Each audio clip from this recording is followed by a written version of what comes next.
4. I mean, A 3 seed in what? David, I mean that's a big win for them. They maybe can. Oh wait, no. Yeah, Yeah. good evening, everybody. We're on the air. We're on the air, guys. Good evening, everybody. Welcome back to another Championship Week video notebook. I'm your host, Chad Sherwood. Uh, hey, and coming here now, there were two teams that went winless in conference. Rutgers was not one of them. That's all I got to say.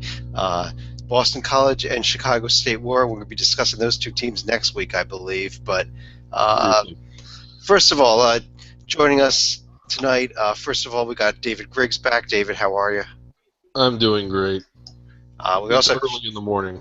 we also have John Salika. John, you awake over there? I guess not. Yeah. John, you I even don't think here? John can hear us. It's great because John's. Yes, I'm here, but Okay. There he Okay. is. There he is. He is yeah, it awake. sounds Okay. like And there were 3 different Wookiees speaking at one point. Yeah. finally, Lee Del Vecchio joining us for the first time during these Championship Week video notebooks. Lee, how are you? I'm good. This is one of my favorite days of the year. This Saturday with the West Coast Conference quarterfinals, which have games just going preposterously late. And it's just a lot of fun because you get conference play all day, and you always get a token Arch Madness upset, and we saw that today again. We did, and we want to get right into these games here. So what I'm going to do is I'm going to pull up on my screen the if we can here, I'm going to pull up the brackets. Maybe we won't. Should be coming up every second. Is it there? Not Oh, yet. that's a hell of a bracket. Yeah, there it is. Chimp Week. Yeah. Oh, okay, wait, sorry. That's My eyes are bad because I thought we were doing a Teen Wolf movie review. Yeah. We're not doing Right. Chimp Week. We are doing the games. Actually, before we even get to those games, let's put the chimp back up here. Before we get to the bracketed games, we had 2 automatic bids clinched tonight, and one of them was in the Ivy League, where congratulations to the Chad, Yale Bulldogs. Chad, Yes. why do we have a chimp up as our graphic when talking about the... Never mind. Okay. Would you rather we put up the Ohio Valley Conference? Okay, there's the Ohio Valley Conference. Now David's happier. Yeah. But David, we had two bids given out tonight in the Ohio Valley and the Ivy League. Let's start with the Ivy League, though, where Columbia got their first bid since 1962 with a 71-55 win over Columbia. I'm sorry, You want to try that one got again? Yale got the bid It with the was win over Columbia. amazing. Columbia getting a bid with a win over Columbia. For those of you that missed it, it was incredible. Okay, it is 2:33 a.m. Come on, give me a little rolling here. Oh Lord. Yeah, I mean, it's like clockwork. It really is. Every 53 years, Yale's right back in there. Once every 5 presidents they produce, Yes. they get a bid. So, there've been 5 Yale alums as presidents since their last bid, and not only because they get the bid, but considering last year that friggin' Dartmouth game, the way they lost was just so heartbreaking. Then they lose the tiebreaker, and then they didn't even get an NIT bid, which is still baffling. And this year they use all that as motivation. I mean, there's really serious issues going around with that program right now with the Jack Montague accusations that are really troubling for a variety of reasons.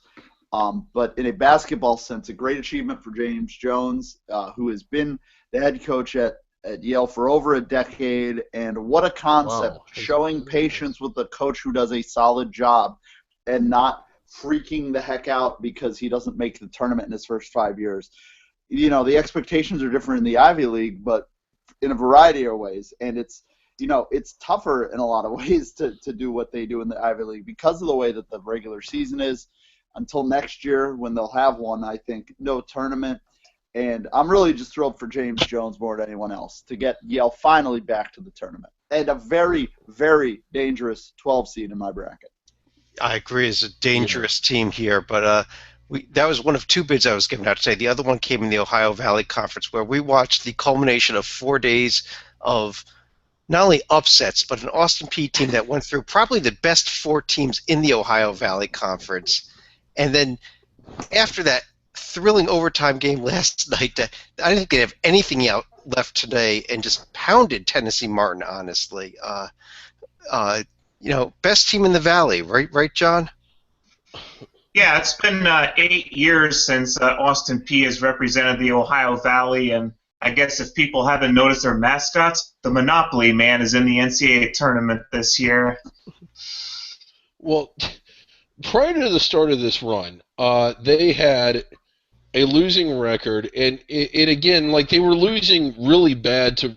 At no point during the season had they shown that they could play anything like this. And even when they won, they barely won. Like winning at home against SIU Edwardsville by 3, and winning against at Southeast Missouri. Like most of their wins were sub 300 wins. This, I know it's the Ohio Valley.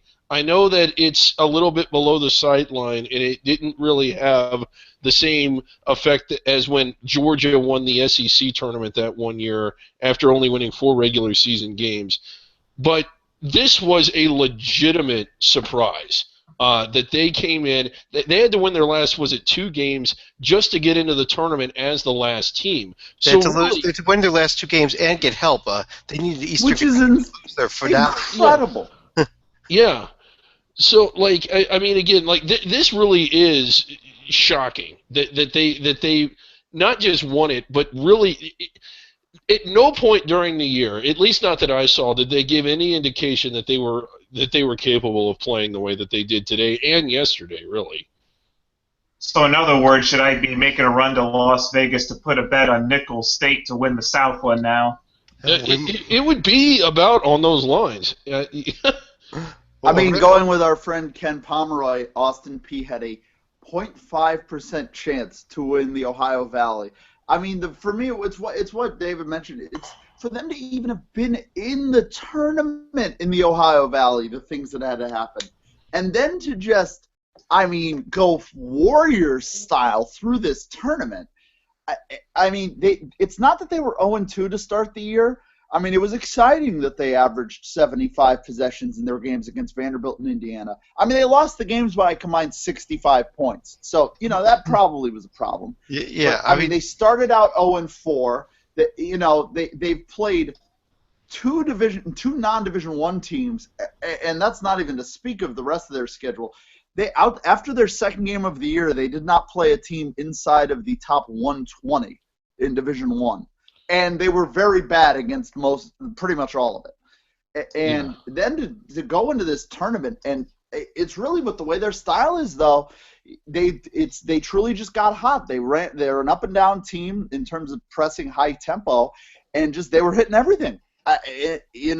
Sometimes it works for a tournament game. The fact that it worked 4 games in a row is what's so incredible to me. I mean, this is already. I'll be stunned if anything remotely close to this unbelievable happens in the next 7 days. Yeah. Well, this is. I mean, Austin Peay on their way to Dayton in the first 4 in all likelihood here, unless we have 5 more of these that happen. But let's keep going here. We got a lot to get through here. Not that much time. Let's go over to the Missouri Valley Conference, where we saw Northern Iowa with the overtime win over Wichita State, followed by Evansville pounding Indiana State, setting up the conference tournament final that I predicted 3 or 4 nights ago, Evansville and UNI. But what a game that was between Northern Iowa and Wichita State, back and forth into overtime, UNI picking up the win. Yeah, nice win for Northern Iowa. I really think Ben Jacobson, despite how inconsistent they've been, considering how young they are and where they are now, I think he's done a fantastic job coaching this team. He really is a good coach, and this is a very healthy program that's having a down year. When you're having a down year like this, it means your program is really good. Wichita, I think they'll be our first team that does not come off the survival board. They're going to remain in italics. I don't think it's guaranteed that they get in, but I think that their chances are way more than 50%. They are in the rankings. They didn't have really horrible losses. I mean, they weren't good. They weren't the tournament caliber teams, but they weren't awful teams that beat them either. And outright first place team, somewhat healthy RPI. I think the committee takes them. It's kind of interesting with Wichita. I'm seeing noted bracketologists out there. Some of them calling Wichita locked to be in. Some of them, like our friend Jerry Palm, saying Wichita's out entirely. Yeah.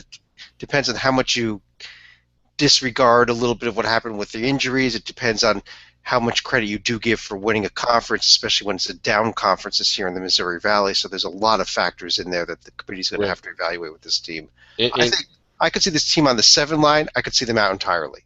That's how wild it is. If you put a lot of stock into Ken Pomeroy's ratings, I don't see how the Shockers would miss the field, although I think they're probably going to wind up somewhere in the 9 to 10 seed range as of right now. Right. I believe only one top 30 Ken Pom team has ever failed to make the field, and Wichita State is 10th. So I think the idea that this team not being in the tournament is insane. But I also agree with Chad. They could be a 7. They could be out. They could be pretty much anywhere in between, other than as a 16 seed first format. Well, that's the only thing I can confidently say won't happen. Lee, I would amend that only one top 20 Ken Pom team has ever missed, and that was Dayton back about 4 or 5 years ago. There have I knew it was Dayton. I didn't remember what the number I got wrong. Sorry about that. Well, but, anyway, on that note, Chad, is it time for our nightly correspondence here? Do we want to do that right now? Because while we're in the Missouri Valley, we'll do it. It's about Wichita.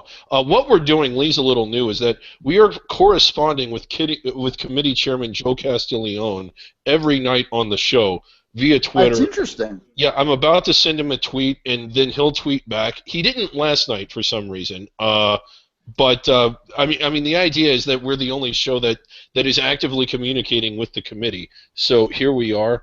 There's the tweet. I know you're checking the survival board, but just a reminder, Wichita State still needs to be considered. And we're going to send this to him right now. There it goes. And we'll just I'll let you know when he responds. Okay. All right. That's good. Thank you. Real quick, John, another feature. This is very quick. Can you please attempt to spell the name of the star player for the Evansville Purple Aces? I guess you're not talking about John T, but I'm going to... No. Let's see. Mockavicius. Mockievius. That was very close, but you were incorrect. A couple things. One, you didn't spell Edicius, and it's Mockevicius. All right. I'm sorry.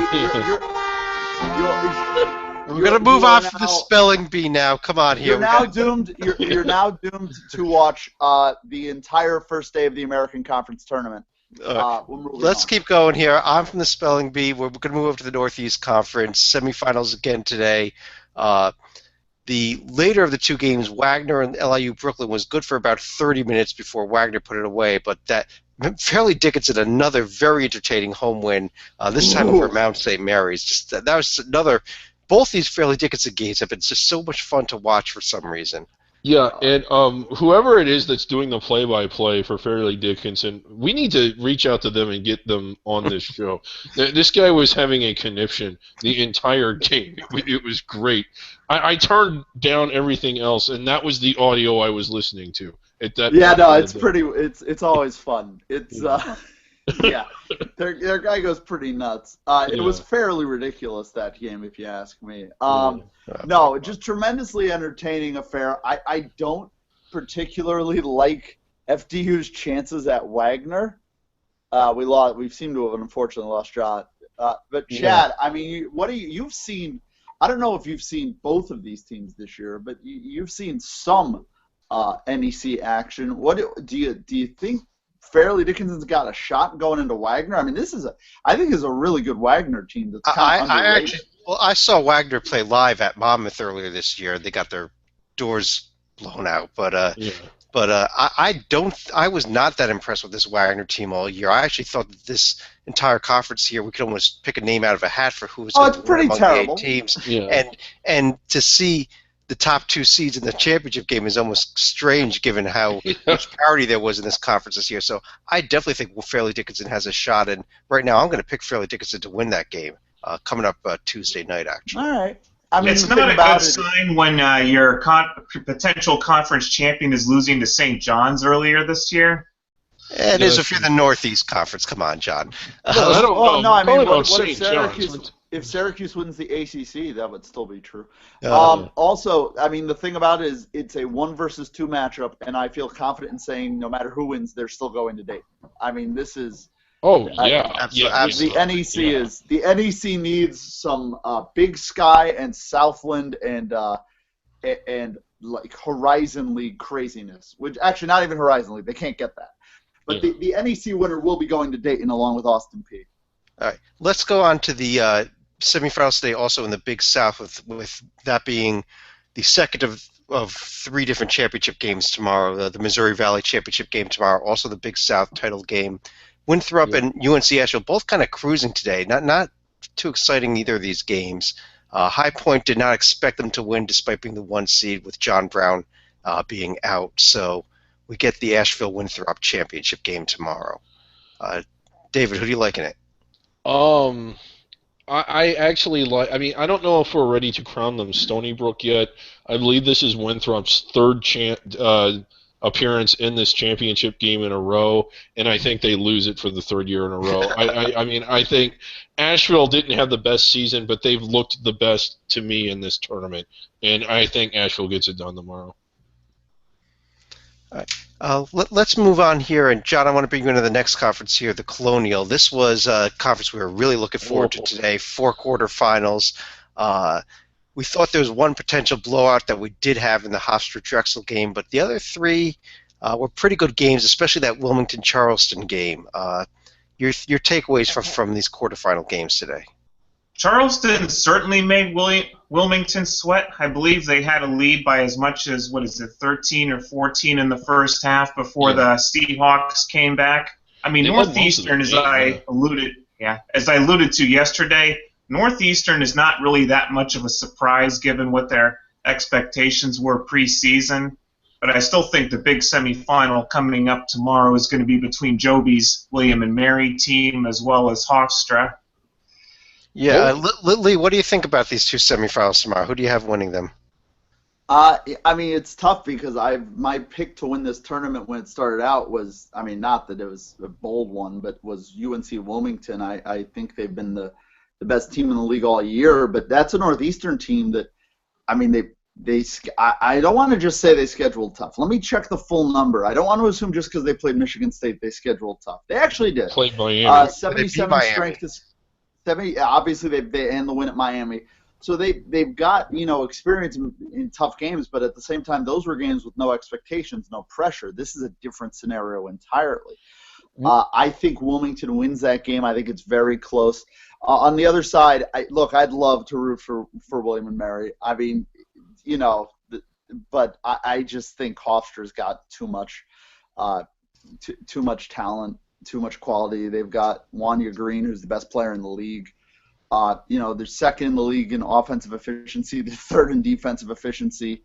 William and Mary, meanwhile, I mean, they are the most. It is a matchup. Hofstra and William and Mary are the best offenses in the Colonial. But William and Mary is one of the worst defenses, and I do think that probably is a bad thing for them. So I'm going to take Hofstra and Wilmington in a very boring 1 versus 2 final. I had a thought, but I already forgot it. Oh yeah, just Northeastern. Real quick on them, they've been to me really disappointing. This is the same team that won the league a year ago. It's the same team that had a chance to beat Notre Dame, had a shot to win in the final minute in the NCAA tournament last year. It's the same team that beat Miami. They have not always played up to their ceiling, but their ceiling is really high when they do play up to it. I think regardless of whoever it is that gets out of this tournament, it's a really difficult first-round matchup, especially if it's Wilmington or Hofstra. Yeah, but Northeastern also lost to Mother Miami. Yeah. Yeah, they also had a 6-game losing streak in league. They went from 4-2 to 4-8. And this is, look, as long as they avoid teams from Michigan, they're fine. They lost at Detroit, at Western Michigan, and then a home game to Michigan State. Now, one of those things is not like the other. But as long as they aren't matched up with any team from the state of Michigan, I could see them making noise. But it's hard for me to think to pick them to win a tournament game just because when they're bad, I mean, it's real bad. Yeah. Let's keep moving here and move on over to the Southern Conference, where we had two blowouts in the evening sessions. Is East Tennessee State and Furman both kind of cruised, but we had a couple of really good games in the afternoon. Chattanooga got all they could handle from Samford, and then we had a double overtime game with Western Carolina knocking out Wofford, setting up 3 out of the top 4 seeds moving into the semifinals tomorrow. David, your thoughts on those games today? First of all, real tremendous effort by Samford today for a program that was a complete mess. Had a good start to the season, had a bad end of the season, and then I think that game will give them some momentum going in the next year. But having said that, Chattanooga, after looking so good out of conference and holding serve for much of conference, the last week or so of the season, dropping some of the games they did and sweating out some of the games that they didn't drop. And then today, having to sweat out Samford. Samford led for most of this game. What has happened to Chattanooga? And are they even going to get through this tournament? If they don't, despite the big win against Dayton, despite some of the other great things they've done, I don't think the committee even looks at them. Don't forget that Western Carolina was also one of the first teams that begin the parade of upsets against Chattanooga in mid to late February. Yeah. Yeah, the other team that just beat Chattanooga at home was UNC Greensboro. They just got pounded today by Furman. So Yeah. I'm a little bit worried about Chattanooga tomorrow against Western Carolina. Even if they get by that, I'm worried about them in the finals as well. Let's keep going on here, though, to the West Coast Conference. John, we just saw, just as we started the show here, Gonzaga finished up their win over Portland. They advanced. BYU does. Actually, we ended up having chalk here with 4 pretty easy wins. Setting up a couple interesting semifinals coming up on Monday night, though. BYU, Gonzaga, and 1. Those 2 teams split in the regular season. St. Mary's and Pepperdine, where Pepperdine swept the Gales during the regular season. It wasn't entirely easy for St. Mary's tonight. They actually did trail Loyola Marymount after, a 10 or 12-point run by the Lions, but the Gales actually got a nice run of their own in the second half, and they did have a brief injury scare with Rayhan, but they should be able to avenge their 2 losses against Pepperdine earlier tonight. Yeah. I don't know. Lee, you mentioned doing an S curve. I think the only team out of these 4 that makes the NCAA tournament's the one that wins this conference. Yes, absolutely. And for me, watching St. Mary's tonight felt a lot like watching another 1 seed struggle to put away an 8 seed the night before, or the day before, Wichita State against Loyola. Tonight it was St. Mary's against the other Loyola. St. Mary's did not look great. We saw how it worked out for Wichita State in the end. St. Mary's has got to play a hell of a lot better to beat a very, very sneaky Pepperdine Waves team, and certainly if they want to win the final, which they will have to do. If the West Coast Conference gets 2 teams, we should just abandon the entire process. This is a one-bid league all the way. Like, look, I'm a UConn fan, but when they put up Gonzaga's profile and the best win was against UConn, that I just yelled out. Like, I mean, we have nothing to discuss. The only win of note was against UConn. So and the other one was Washington, which not a win of note. Like, come on, like, not anymore. No. All right, let's keep going here. And Lee, over in the Metro Atlantic today, we had the second 2 quarterfinals as Fairfield got by St. Peter's, and Siena got a tough effort from Manhattan, but pulled out that game as well, setting up semifinals tomorrow between Monmouth and Fairfield, Iona, Siena. Lee, I picked as my champion in this conference the Fairfield Stags on the basis that Monmouth is playing like crap right now and is going to lose tomorrow, and they're going to face Iona in the championship game, and Tim Cluse is going to Cluse. Well, I mean, I actually don't think that's entirely a bad pick, just because I think that Fairfield and it's interesting because I saw their very first game of the year when they played Yale, and they looked absolutely terrible. But as the season has gone on, this is a team that really has turned it on in MAC play. They were kind of treading water. They were 6-7. They reeled off 6 straight wins. before losing at St. Peter's, which is a brutal loss. Like, that is such a freaking Sidney Johnson thing to have happen. They won 6 straight games and then lose the last game of the year at St. Peter's. They finished 12-8 in conference. They avenged the loss, at least, with a comfortable win in their first game at the MAC tournament over these same Peacocks. But you know what? You're right about the way Monmouth looks right now, and it's a team everybody wants in the tournament, but they've got to win the MAC, I think, to get in. And tomorrow is a landmine waiting to happen. It is. I think Monmouth gets it, but close. It'll be high scoring. I'm thinking like 85-83 or something, maybe more. And then in the other semifinal, just the resistible force meets the movable object. a higher seeded Tim Cluse team playing Siena in Albany.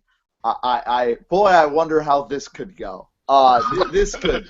There are a variety of outcomes I could see, but I don't think any of them result in Iona playing on Monday night. I think we get a Monmouth-Siena title game, and that's where I think everybody gets really sad, because I think Siena wins the tournament on their home court. Keep in mind, this is also going to be the second. But I don't like what I'm seeing right now. I think the committee, the real one, not ours, I think the real committee will take Monmouth. This is going to be the second time in a week that Siena and Iona actually face in Albany, so I wouldn't give them the edge just because of the hometown crowd. That's true, and actually Iona gave a very good account of themselves in that game. They played well against Manhattan. I mean, Iona's playing better right now than Monmouth is, so there's that. But a very interesting I mean, it's not Massachusetts, but it is mac and cheese this year. Yeah. We love the mac and cheese at the Mac. We'll move forward. And, one of my favorites here, Chad. Yeah, we're moving over to the Summit League here. We had the first 2 quarterfinals tonight where Fort Wayne had a little bit of struggle with South Dakota. Even if the tournament was in Sioux Falls, it wasn't that shocking that South Dakota hung with them for a bit. But the late quarterfinal, I mean, Oral Roberts should have won this game against South Dakota State, David. Yeah, led the entire game. I don't think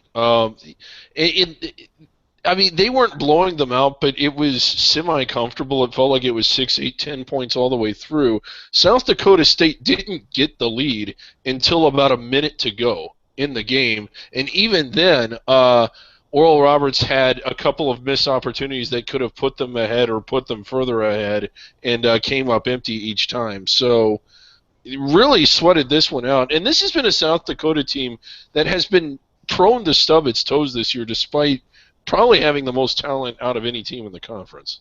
And John, we got 2 more quarterfinals tomorrow. I think a real interesting game between IUPUI and North Dakota State, and then a game involving Nebraska-Omaha playing their first ever game conference tournament game as a postseason eligible program, going up against Joe Scott and his Denver Pioneers. Yeah. Yeah, Denver seems to be the perennially underachieving team in this league, so naturally I have a feeling they're going to win tomorrow night. And then there's North Dakota State and the next-door neighbor for Sioux Falls. They'll probably get a close win over IUPUI and ruin what would be a nice matchup between Upui and IPFU. God damn, I love me some Sanford Pentagon. I don't care what the sponsor name is. This tournament is a delight. It is a gift to us all, and a great conclusion to a fabulous year for the Summit League.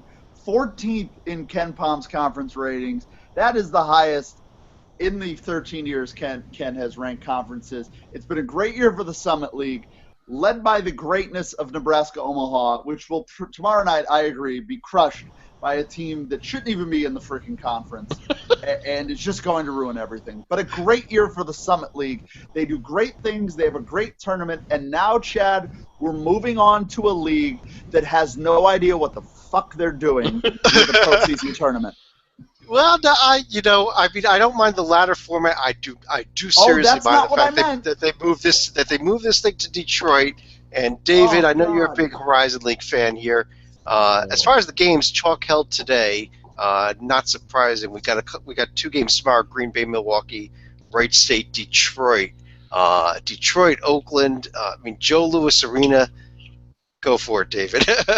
Oh God, it's Yeah, I think. Well, I mean, Wright State was pathetic against both against both Detroit teams when they went up there on the road trip. They did look fairly good today, but it was against Illinois Chicago, a team that the five of us could beat, or the four of us could beat.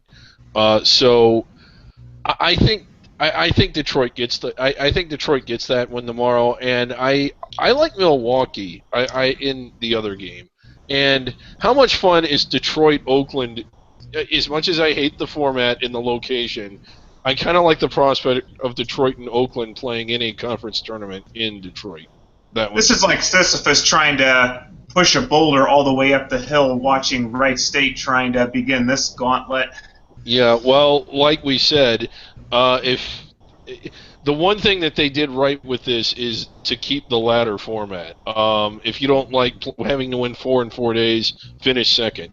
And had they won in Detroit or at Oakland, they would have finished second. So I just want to stress again that Joe Louis Arena is a terrible hockey arena, and that the Pistons wouldn't play there. And the Horizon League said, "Yeah, no, let's go to that. Let's go with that." It's a cool-looking court, but it's a terrible idea. I'll say this. They got 5,000 for Detroit Youngstown State. I'm trying to find another box score that doesn't involve a team from Detroit. I hate that they're at Joe Louis Arena. I mean, I like it a little more in terms of balance than having the top seed host, but at the same time, that's an earned right. Like, just, like the thing. Oh, it absolutely is an earned right. It's better for attendance. It's better for everything. It's better for the regular season. This conference used to have a great storyline the last 3 or 4 years coming down the stretch of the regular season. And was it last year or the year before? We're going into the last week. 4 teams could have still finished first. That was last year, yeah. Yeah, that was last year, and they killed it. It's not fair to Valpo. It's not fair to anybody. And I understand the argument, well, if you win enough, you don't need the automatic bid. Well, realistically, if you're not in one of the 9 multi-bid leagues, more often than not, you need the automatic bid. It's not fair to Valpo. It's just for me how they came down to, we're going to change it so we can play at Joe Louis Arena. Like, yeah. Really? Like, really? Not even the Palace? Like, we have a couple conferences that did not play today that will be in action tomorrow, and one of them is the third of our automatic bids that will be given out tomorrow. Between the Florida Gulf Coast Eagles and the Stetson North Florida Ospreys. Standing in, for North Florida. The Stetson Hatters playing for the North Florida Ospreys in the Atlantic Sun Championship game. We've talked about this a few times. It's one of the craziest scenarios we've ever seen. It is. Lee, I'd like to get your thoughts on this. What do you think of this idea of having let Stetson play in this tournament and now find this crazy spot? I'm fine with letting him play, but I'm upset that if they win, that North Florida gets the bid, and only for this reason. My dream of a simultaneous storm is no longer available. Imagine if Stetson won and Gulf Coast got the bid anyway, and both fan bases stormed the court. It's my dream. And they ruined it just to placate a team that had a good year and lost by 700 points. North Florida was abhorrent in the semifinal game against Florida Gulf Coast. They were But Stetson fans and North Florida fans can rush the court together. Yeah. I guess. But, I mean, like, North Florida played in that game like truly like a team that knew they had something in their back pocket. People wondered, like, we were looking at this wrong. The team we should have been thinking about how it affects is a team like North Florida, is the team that knew they had the backup plan. And, boy, did they play like it. I thought NJI. If Stetson is your backup plan, you have no backup. Well, their backup plan may come through tomorrow. Should be an interesting game. 2 more games on the slate for tomorrow. I like Florida Gulf Coast though. Yeah. But 2 more games on the slate for tomorrow also that we haven't discussed yet. The semifinals in the Patriot League. American at Lehigh and Holy Cross at Army. The Army Black Knights. David, your team with a shot to make it to the Patriot League championship game and possibly even host it if American pulls off the upset. Yeah, and again, we assign teams to each other. We do it every year. It has to be a lose and you're screwed team. I was assigned Army. The reason being that, like, that institution embodies everything that I'm about and all of the things that I stand for. So, West Point, I mean, What? Never mind. But anyway, I really this would really be something if a service academy other than Air Force, who has done it before, made the NCAA tournament and got in via the automatic bid at home. I realize that in order for that to happen, three, not just one, but three very unlikely things have to happen. Army has to win tomorrow. American has to win, and then Army has to beat American. But oh God, how incredible would it be? Well, I'll say this: even if Lehigh wins and Army wins, the entire core will fit somehow into that building at Lehigh. Yeah. Like they will be there. I mean, it'd be cooler if it was they got to play at home at Christie Arena. But this is an Army team that's been very strong ever since February started. They beaten Holy Cross this year, and that was the home game. The team split the home and home. I'm very excited for this game. I think Army wins. Unfortunately for them, I do also think Lehigh wins. Lehigh is a team that they only faced once this year and lost by 10 at home. So actually, they played them twice. I forgot they played Lehigh to start Patriot League play, and that was at a time when this was a really interesting Army team. At the time, they were 10-3. They beat Lehigh comfortably. But then they really struggled in the middle of their schedule in the Patriot League. They seem to have turned things around, though. I would make Lehigh the favorite, but I do think we'll get Lehigh Army. I don't know, John, what do you think? I thought they did play the full round robin in the Patriot League. They did. I forgot. Lehigh was on December 30th. I had to scroll that far up. It was their very first and very last Patriot League games were against each other. Lehigh finished the season pretty strong, so I still think the road to the Patriot Championship is going to go through them, but certainly got to love the potential storyline in place for Army. I think they'll survive for at least one more round. Well, on that note, let's go over to our survival board next. David, I think you're going to pull it up on your screen. This is where we were as of the start of play today. As soon as we get it up here in a couple of seconds. And this is the board that we just tweeted to the commissioner about. Have you updated it yet? No, we have not. Oh, heading into today, it was at 200. I'm adding audio. Yeah, well, we are updating it right now. So 274. This was coming in today. It was a very busy day. And there is an asterisk there. Yes. That is for the Grand Canyon Antelopes, whose waiver we are still attempting to obtain. Yeah. But if we maybe we'll ask Joe about that tomorrow. I think we will, but go ahead and why don't we hit the update button here and see what happened as a result of today's games.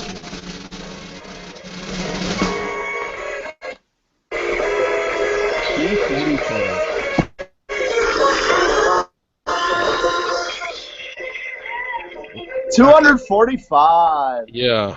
Okay, we've got 245 teams left, as we can see after some music that probably did not play as well as it was intended to be played. Shut up. All right, I was trying to play the Jerry Lewis telethon thing. All right, it was worth a shot. It was a bit of a fail there, but right. We'll move on.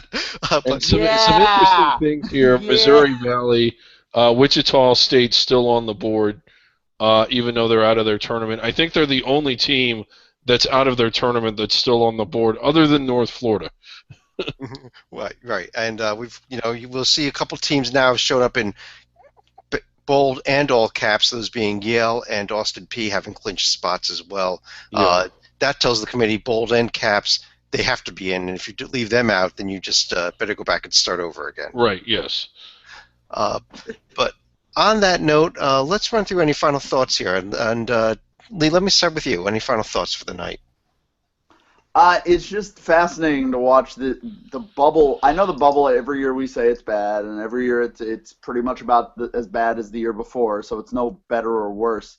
But this year more than any other, I know we were talking about tournaments, but it's amazing to me how many teams just continue to keep themselves on the bubble. I mean, Syracuse today, Albany, let me try that again. Alabama decided they didn't want to even be in the discussion anymore, and it's just Stanford. I mean, what kind of idiot would have thought Stanford had a shot? Yeah, it's amazing to me how these teams that are near the bubble or on it just keep losing, and it's. I feel like we're almost going to end up with the same last four that we had a month ago. And I don't think conference tournaments are really going to do much to help it. And John, also, we can stop with the LSU talk, please. Well, absolutely. But John, your thoughts? Yeah, for as much as we talk about teams like Chattanooga, Stony Brook, and Hawaii that actually finished their regular seasons with a bit of a stumble, we got to give a shout out to SFA for finishing yet again undefeated in the Southland Conference. They still have about a week to go before they play in their conference tournament, so there's probably not going to be not as much suspense there as we'll probably see in the other 3 conferences coming up in the next few days. David? Well, I'm starting to get a little bit, I don't know, perturbed might be overstating it, but I wonder if Joe appreciates what we're trying to do for him here. We're trying to correspond with him and give him a chance to explain to our audience what's going on with the selection process, and on top of that, help him out with the selection process. I just hope this doesn't turn into another situation where we're ignored. Yeah, we still never got a call back from Mark Emmert about the Lopes waiver, and that's where I wanted to end with. Actually, we had 14 conferences in their regular season play today. Most of their conference tournament brackets are up on the site. We're still waiting for a couple more in the SWAC and the WAC to be released. We'll also get the Big Ten and the American brackets tomorrow. But the WAC bracket has not been released yet. I was taking a look at that, trying to make certain that the Lopes were included with it so they have a shot at winning the conference tournament and getting that automatic bid through the Lopes waiver. Have not seen the bracket yet. We will see it by tomorrow. WAC, pay attention to us. The Lopes deserve to be in that bracket. It should be 8 teams. Make certain they're there. # Look, I'm not a man of idle threats. This man is a barrister, all right? We will take legal action if necessary. We will force everyone to hold up their hand and pledge to vote for the Lopes. Lopes waiver. America, if you believe in justice. Lopes waiver. Never waiver. # Lopes waiver. Have a great night, everybody. We'll talk to you again tomorrow.